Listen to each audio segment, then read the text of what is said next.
जय माता दी दोस्तों, हम आप सबके बीच कान्हा जी के भजन लेकर आ रहे हैं। अच्छा लगे तो लाइक करना, सब्सक्राइब करना, कमेंट में जरूर बताना। जय माता दी।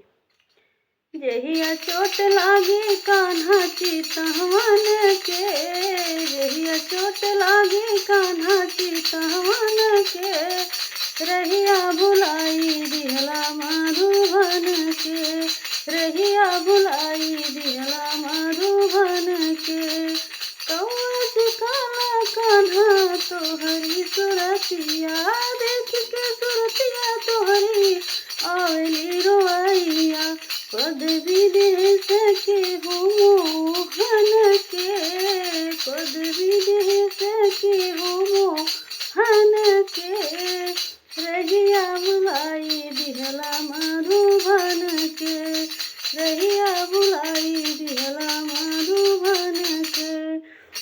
रोज रोज माखन चावल चोरी चोरी खाइला, आज मुरली वाले धुना सेठ बन गईला।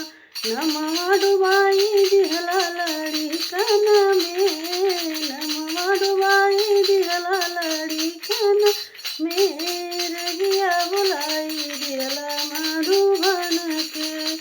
जहिया चोट लागी कान्हा चितवन के, जहिया चोट लागी कान्हा चितवन के, रहिया बुलाई दिहला मधुबन के। बंजराया बांध करके बनवा में गईला, नदी के किनारे चिरे सखी के चोरौला, नकिया कटाई दिहला मरदन के, नकिया कटाई दिहला मरदन के, रहिया बुलाई दिहला मधुबन के, रहिया बुलाई दिहला मधुबन के। जहिया चोट लागी कान्हा चितवन के, रहिया बुलाई दिहला मधुबन के। जय माता दोस्तों, अच्छा लगे तो कमेंट में जरूर बताना। जय माता।